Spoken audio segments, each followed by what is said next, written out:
Hey everybody, welcome back to the channel. Today we're going to talk about Hydrocal structures. I didn't want to crowd my layout with the same old structures that everyone else has on their layout. Sure, I have some of those structures. I have some of the Walthers kits, some DPM models and things like that. Those models are great, but I just wanted to mix it up a little bit more than most railroads that I've seen. I wanted my railroad to be different. So one of the ways that you can do that is by buying some of the craftsman structure type buildings. This particular one is Hydrocal and it's from Downtown Deco. Downtown Deco sells some fantastic kits. I used to be scared to do Hydrocal structures, but if you just kind of follow the instructions that are included with the kit, you can reach similar results. I'm going to tell you basically how I got to this point. Obviously it's not done yet, but I am going to show you how I went from a basic Hydrocal wall to this. So the kit came as bare Hydrocal, and this actually is not bare Hydrocal anymore. It is a Hydrocal wall that I primered. I just used Krylon flat white. I recommend that you use a flat color, whether it's white or gray. That way, you don't have any kind of sheen to it. It's not going to be too shiny. There's not going to be any issues as far as the weathering goes and things like that. So I would start by taking it out of the box, cleaning the flash off of it with a razor, with an X-Acto knife, straight razor, whatever the case might be, and then taking it and just spraying it with a light coat of white primer. Like I said, I use Krylon. You can use anything you can find at your local hardware store, anything like that, but just make sure you use flat. I chose white. That is the recommendation from Downtown Deco to just kind of seal the Hydrocal plaster wall. So you're probably wondering, well, how do I go from this to this? Well, that's what I'm going to show you today. So after you prime the wall, what you're going to do is just take one wall at a time, pick some colors.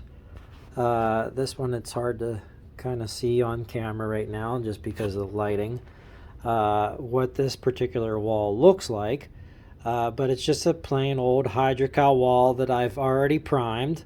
And now I'm going to take some of my different Vallejo and some other brands of paint. I might use some stuff from AK, some different manufacturers. And I'll just go through what I kind of used along the way and then tell you how I got to the final stages of the actual structure.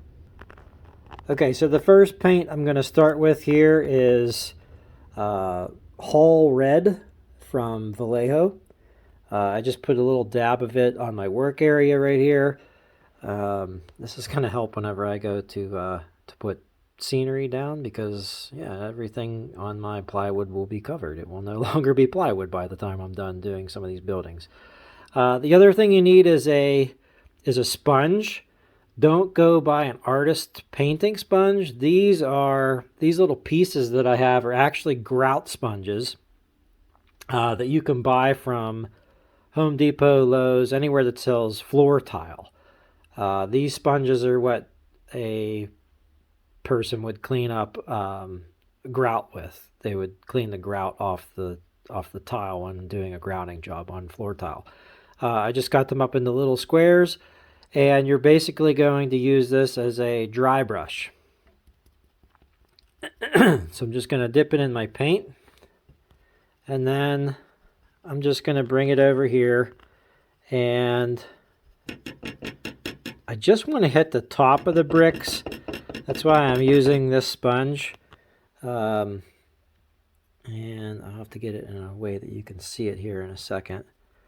But I'm just going over it real light, not even using a lot of pressure.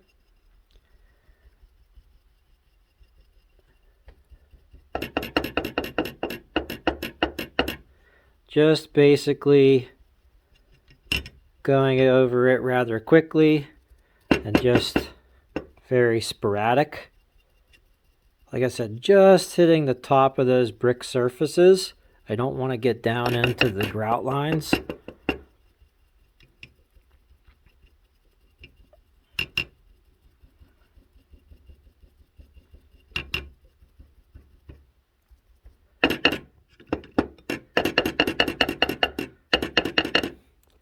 So what you're going to end up with is something like this. If my camera will focus. So it's just going to be real splotchy, and that's okay. It can be very random right now, and that's fine.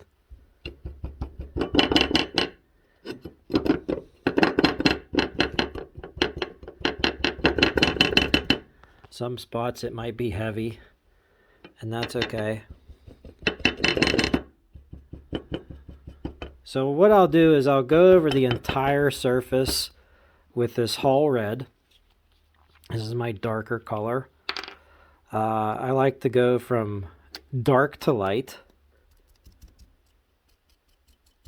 Like I said, you may end up with, like I just did here, some spots where it's kind of heavy because I didn't get quite enough off of my sponge in comparison to what I normally do. But pretty much you just want to go over that whole surface. Next, what I'm going to do is go over with a color just called terracotta, also a Vallejo paint, and I'm going to go right over top. I'm using the same sponge. It's not going to hurt it. It's going to mix up anyhow.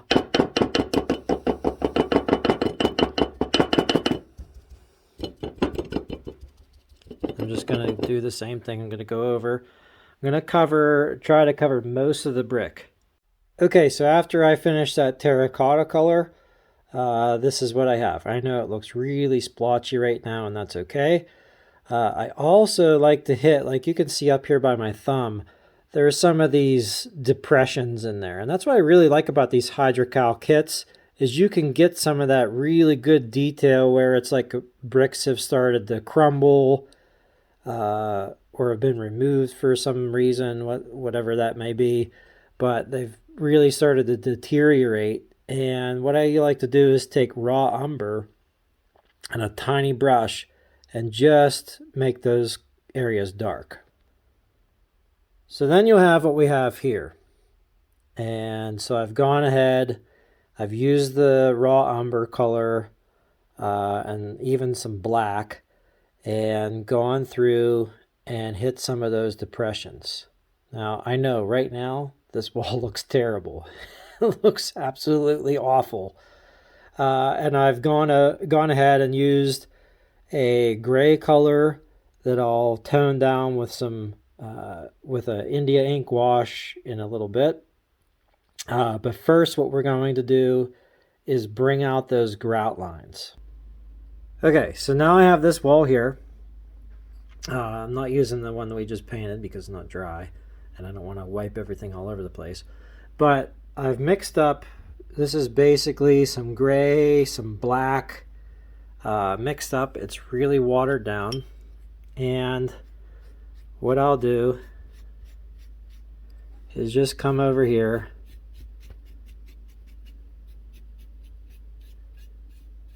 and I'll actually use that potentially as my wash. I got some spots I need to hit there that are just plain old white, which is no problem. You can come back over at any time and just touch up those areas.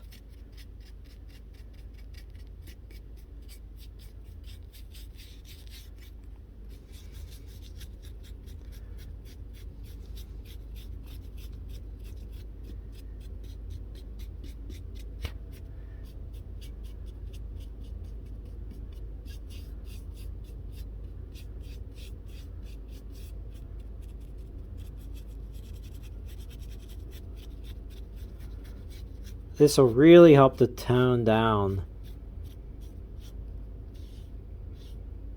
a lot of those different colors. If I see an area that's too dark, that has too much of a black tone to it, you know, if I got too much black on or too much raw umber, whichever color I used, they basically have the same effect on brick. That would be like a brick that was left in the kiln too long and got that dark color to it. But once this dries, it'll really tone down those darker areas.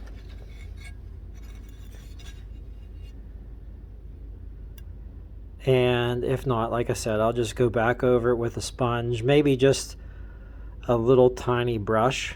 I might just take a small brush and like hit this area right here to get some of that black out of the way, because it's a little too dark right in there. I went a little crazy, I guess. Same down in this area here. I'll probably tone that down a little bit with some more terracotta, or maybe some of the darker red, some of the red hull that I used. But basically, you know, you can just kind of mess around with it, do some experimentation. You don't have to use these exact colors or techniques. This is just the way that I like to do it. This is the exact way that I achieved the look on this particular wall, which I think looks really nice. It came out really, really well. And I basically had to go back over some of these areas and just kind of brighten them up. Once this wash dries up, what you'll see is that some of those areas will not look so dark. So we'll wait for that to dry and basically go on to the next steps. So after that dried, I just came back and hit up some of those darker spots. I left that one. I like how it looks. There was one above this window here, this second floor window. There was some dark area there, so I just came back through. You can see it's not completely dry. There's still a little shine to the wash. But what I did was I just came back through with a really small brush and just kind of dry brushed some of those two colors over top that I used. I like how some of the white kind of bleeds through a little bit here and there. What I'll do to make that area look, you know, sort of like a lighter colored brick up here at the top is, you know, right in that area, is actually use a lighter red color and go back over that area to just sort of, you know, just sort of make it look like it's been sort of bleached out by the sun and weather and things like that. So it's a little bit lighter red. Maybe that indicates the original color of the brick, and the rest is just from all the coal and things that are burning in the area that are in the air. But in any event, I really like this technique. I really like these walls and how they end up coming out. Sorry, I'm just trying to focus there for you. It's really tricky to do with your camera, so with a phone. So I'm probably going to switch to an actual camera for the next video, just so that some of the footage comes out a little bit better. But that's all you got to do to weather your hydrocal structure. As said before, this is just, you know, I try to use different techniques, different paint colors, things like that, because I don't want all of my buildings to look exactly the same either. Even though they are from all different kit manufacturers, I don't want it to look like every single building was built by the same person, by the same builder. You know, I want them to look like they were built in different years with different brick, with, you know, and have gone through different things over the era. You know, they've been around for a little bit longer. This one obviously is going to be one that I wanted to look like it's been around for a little while in my city on my layout. Whereas this brick structure here is to kind of appear as being a little bit newer to the city.